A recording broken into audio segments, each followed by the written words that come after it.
ಆತ್ಮೀಯ ಸ್ನೇಹಿತರೆ ಎಲ್ಲರಿಗೂ ಗೋಲ್ ಬೋರ್ಡ್ ನ್ಯೂಸ್ ಚಾನಲ್ಗೆ ಸ್ವಾಗತ.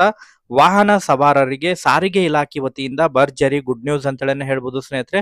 ಹೌದು ಸ್ನೇಹಿತರೆ, ಕಳೆದ ವಾರ ಅಷ್ಟೇ ಮಂಡ್ಯದಲ್ಲಿ ನಡೆದಿರುವಂತಹ ಮಗುವಿನ ಸಾವಿನ ಪ್ರಕರಣ ಬಳಿಕ ಎಚ್ಚೆತ್ತುಕೊಂಡಿರುವಂತಹ ಪೊಲೀಸ್ ಇಲಾಖೆ ವಾಹನ ಸವಾರರಿಗೆ ಸಂಬಂಧಪಟ್ಟಂತೆ, ಟ್ರಾಫಿಕ್ ಪೊಲೀಸ್ಗೆ ಸಂಬಂಧಪಟ್ಟಂತೆ, ದಂಡ ವಿಧಿಸುವಿಕೆ ಸಂಬಂಧಪಟ್ಟಂತೆ ಅನೇಕ ಮಹತ್ವದ ಬದಲಾವಣೆಯನ್ನ ಮಾಡಿದ್ದು ಹೊಸ ಮಾರ್ಗಸೂಚಿಯೊಂದು ಪ್ರಕಟಣೆ ಮಾಡಿದೆ ಸ್ನೇಹಿತರೆ. ಸೊ ಈ ಒಂದು ಹೊಸ ಮಾರ್ಗಸೂಚಿಯಿಂದ ಯಾರೆಲ್ಲ ವಾಹನ ಸಂಚಾರರು ಅನಾವಶ್ಯಕವಾಗಿ ದಂಡವನ್ನ ಕಟ್ತಾ ಇದ್ರು, ಸೊ ಅನಾವಶ್ಯಕವಾಗಿ ಇನ್ನು ಮುಂದೆ ದಂಡವನ್ನು ಕಟ್ಟುವಂತಹ ಅವಶ್ಯಕತೆ ಇಲ್ಲ ಸ್ನೇಹಿತರೆ. ಸೊ ವಾಹನ ಸಂಚಾರರಿಗೆ ಹೊಸ ನಿಯಮವನ್ನ ಏನು ಜಾರಿ ಮಾಡಲಾಗಿತ್ತು. ಅದರ ಜೊತೆಗೆ ಪೊಲೀಸ್ ಇಲಾಖೆಯ ಸಿಬ್ಬಂದಿಗಳಿಗೆ, ಅದರಲ್ಲೂ ಕೂಡ ಟ್ರಾಫಿಕ್ ಪೊಲೀಸ್ ಸಿಬ್ಬಂದಿಗಳಿಗೆ ಹೊಸದಾದಂತಹ ಮಾರ್ಗಸೂಚಿಯನ್ನು ಪ್ರಕಟಣೆ ಮಾಡಿದ್ದು. ಸೊ ಈ ಒಂದು ಮಾರ್ಗಸೂಚಿಯಿಂದ ಸ್ವಲ್ಪ ಮಟ್ಟಿಗೆ ವಾಹನ ಸವಾರರಿಗೆ ಬಿಗ್ ರಿಲೀಫ್ ಅಂತಲೇ ಹೇಳ್ಬೋದು ಸ್ನೇಹಿತರೆ. ಸೊ ಅದಕ್ಕೆ ಸಂಬಂಧಪಟ್ಟಂತೆ ಏನೆಲ್ಲ ಹೊಸ ನಿಯಮವನ್ನ ಜಾರಿ ಮಾಡಿದ್ದಾರೆ, ಟ್ರಾಫಿಕ್ ಪೊಲೀಸರಿಗೆ ಯಾವೆಲ್ಲ ಹೊಸ ನಿಯಮವನ್ನ ಜಾರಿ ಮಾಡಿದ್ದಾರೆ, ಅದಕ್ಕೆ ಸಂಬಂಧಪಟ್ಟಂತೆ ಡೀಟೇಲ್ ಆದಂತಹ ಇನ್ಫಾರ್ಮೇಶನ್ ಅನ್ನ ತಮಗೆ ಈ ಒಂದು ವಿಡಿಯೋದಲ್ಲಿ ತಿಳಿಸ್ತಾ ಹೋಗ್ತೀನಿ. ವಿಡಿಯೋ ಕೂಡ ತಮಗೆ ಸಹಾಯ ಆಗಲಿದೆ. ಸೊ ಆ ಕಾರಣಕ್ಕಾಗಿ ಪ್ರತಿಯೊಬ್ಬರು ಕೂಡ ತಾವು ವಿಡಿಯೋಗೆ ಒಂದು ಲೈಕ್ ಕೊಟ್ಟು, ಇನ್ನೂ ಕೂಡ ಚಾನೆಲ್ ಅನ್ನ ಸಬ್ಸ್ಕ್ರೈಬ್ ಆಗಿಲ್ಲ ಅಂತ ಹೇಳಿದ್ರೆ ದಯವಿಟ್ಟು ಚಾನೆಲ್ ಅನ್ನ ಸಬ್ಸ್ಕ್ರೈಬ್ ಆಗಿ, ಅದರ ಜೊತೆಗೆ ನೋಟಿಫಿಕೇಶನ್ ಆನ್ ಮಾಡ್ಕೊರಿ. ಇದರಿಂದ ನಿಮಗೆ ನಾವು ಹಾಕ್ತಾ ಇರುವಂತಹ ಪ್ರತಿಯೊಂದು ವಿಡಿಯೋಗಳ ಅಪ್ಡೇಟ್ಗಳು ತಮಗೆ ದೊರಕ್ತಾ ಇರ್ತವೆ. ಹಾಗಾದ್ರೆ ಬನ್ನಿ ಸ್ನೇಹಿತರೆ, ಇವತ್ತಿನ ಈ ಒಂದು ವಿಡಿಯೋನ ಪ್ರಾರಂಭಿಸೋಣ. ಹೌದು ಸ್ನೇಹಿತರೆ, ಸಾರಿಗೆ ಇಲಾಖೆ ವತಿಯಿಂದ ಇನ್ನು ಮುಂದೆ ವಾಹನ ಸವಾರರಿಗೆ ಭರ್ಜರಿ ಗುಡ್ ನ್ಯೂಸ್ ಅಂತೇಳಿ ಹೇಳ್ಬೋದು ಸ್ನೇಹಿತರೆ. ಏನು ವಾಹನ ಸವಾರರಿಗೆ ಅನಾವಶ್ಯಕವಾಗಿ ಟ್ರಾಫಿಕ್ ಸಿಬ್ಬಂದಿ ವತಿಯಿಂದ ಏನು ಅನಾವಶ್ಯಕವಾಗಿ ದಂಡವನ್ನ ವಸೂಲಿ ಮಾಡ್ತಾ ಇದ್ರು.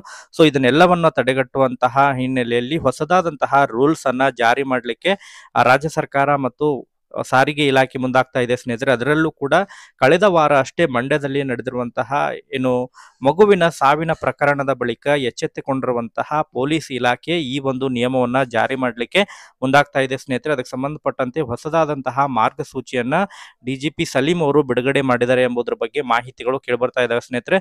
ಸೊ ಈ ಒಂದು ಹೊಸದಾದಂತಹ ಮಾರ್ಗಸೂಚಿ ಪ್ರಕಾರ ರಾಷ್ಟ್ರೀಯ, ರಾಜ್ಯ ಮತ್ತು ಇತರೆ ರಸ್ತೆಗಳಲ್ಲಿ ಈ ಒಂದು ರೂಲ್ಸ್ ಗಳನ್ನ ಪಾಲನೆ ಮಾಡಬೇಕಾಗುತ್ತೆ. ಅದರಲ್ಲೂ ಕೂಡ ಬಹಳ ಪ್ರಮುಖವಾಗಿ ಟ್ರಾಫಿಕ್ ಸಿಬ್ಬಂದಿಯವರು ಈ ಒಂದು ನಿಯಮವನ್ನ ಪಾಲನೆ ಮಾಡಬೇಕಾಗುತ್ತೆ ಎಂಬುದರ ಬಗ್ಗೆ ಈ ಒಂದು ಹೊಸದಾದಂತಹ ಮಾರ್ಗಸೂಚಿಯಲ್ಲಿ ಈಗಾಗಲೇ ಮಾಹಿತಿಯನ್ನ ಒದಗಿಸಿಕೊಟ್ಟಿದ್ದಾರೆ ಸ್ನೇಹಿತರೆ.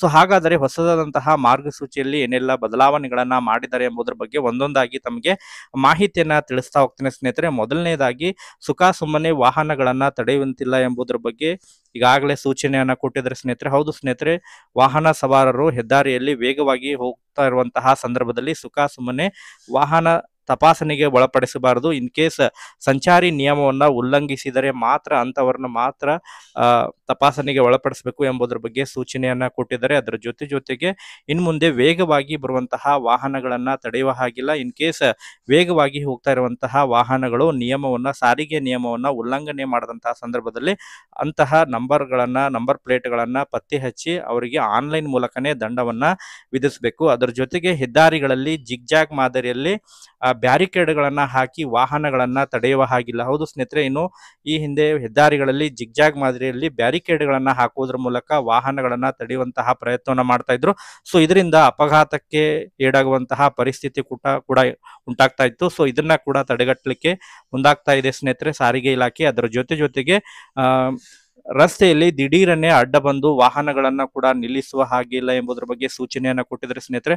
ಹೌದು ಸ್ನೇಹಿತರೆ, ಟ್ರಾಫಿಕ್ ಸಿಬ್ಬಂದಿಯವರು ಏನು ದಿಢೀರನೆ ಅಡ್ಡ ಬಂದು ವಾಹನಗಳನ್ನ ಏನು ನಿಲ್ಲಿಸ್ತಾರೆ, ಅದರ ಜೊತೆಗೆ ಬೈಕ್ ನಲ್ಲಿ ಹಿಂಬದಿರುವಂತಹ ಸವಾರನ ಹಿಡಿದು ಎಳೆಯೋದಾಗಿರ್ಬೋದು ಅಥವಾ ಕೀಯನ್ನ ವಶಕ್ಕೆ ಪಡೆದುಕೊಳ್ಳುವುದನ್ನ ಈಗ ಅದನ್ನ ಸ್ಥಗಿತಪಡಿಸಿದ್ದಾರೆ ಸ್ನೇಹಿತರೆ. ಅದರ ಜೊತೆಗೆ ವಾಹನದ ತಪಾಸಣೆ ಮಾಡುವವರು ಕಡ್ಡಾಯವಾಗಿ ರಿಫ್ಲೆಕ್ಟಿವ್ ಜಾಕೆಟ್ ಗಳನ್ನ ಬಳಸಬೇಕು, ಅದನ್ನ ಧರಿಸಬೇಕು ಎಂಬುದರ ಬಗ್ಗೆ ಹೊಸ ನಿಯಮವನ್ನ ಬಿಡುಗಡೆ ಮಾಡಿದ್ದಾರೆ ಸ್ನೇಹಿತರೆ. ಅದರ ಜೊತೆಗೆ ಬಾಡಿ ವ್ಯಾನ್ ಕ್ಯಾಮ್ರಾಗಳನ್ನ ಕೂಡ ಧರಿಸಬೇಕು. ಅದರ ಜೊತೆಗೆ ಸಂಜೆಯ ಸಮಯದಲ್ಲಿ ತಪಾಸಣೆಯನ್ನ ಮಾಡ್ತಾ ಇದ್ರೆ ಕಂಪಲ್ಸರಿಯಾಗಿ LED ಬಟನ್ಗಳನ್ನ ಕೂಡ ಬಳಕೆ ಮಾಡಬೇಕು ಎಂಬುದರ ಬಗ್ಗೆ ಹೊಸದಾದಂತಹ ನಿಯಮವನ್ನ ಜಾರಿ ಮಾಡಿದ್ದಾರೆ ಸ್ನೇಹಿತರೆ. ಸೊ ಇದರಿಂದ ಸಾರಿಗೆ ವಾಹನ ಸವಾರರಿಗೆ ಕೊಂಚ ನಿರಾಳ ಅಂತಲೇ ಹೇಳ್ಬೋದು ಸ್ನೇಹಿತರೆ. ಯಾರೆಲ್ಲ ನಿಯಮವನ್ನ ಉಲ್ಲಂಘನೆ ಮಾಡ್ತಾರೆ ಅವರಿಗೆ ಆನ್ಲೈನ್ ಮೂಲಕ ದಂಡವನ್ನ ವಿಧಿಸುವಂತಹ ವ್ಯವಸ್ಥೆಯನ್ನ ಮಾಡಬೇಕು ಎಂಬುದರ ಬಗ್ಗೆ ಈಗ ಮಾಹಿತಿಯನ್ನು ಹೇಳ್ತಾ ಇದ್ದಾರೆ ಸ್ನೇಹಿತರೆ. ಸೊ ಒಟ್ಟಾರೆಯಾಗಿ ಇದ್ರ ಬಗ್ಗೆ ತಮ್ಮ ಅಭಿಪ್ರಾಯಗಳನ್ನ ಕಮೆಂಟ್ ಸೆಕ್ಷನ್ ಅಲ್ಲಿ ಕಮೆಂಟ್ಗಳನ್ನ ಮಾಡೋದ್ರ ಮೂಲಕ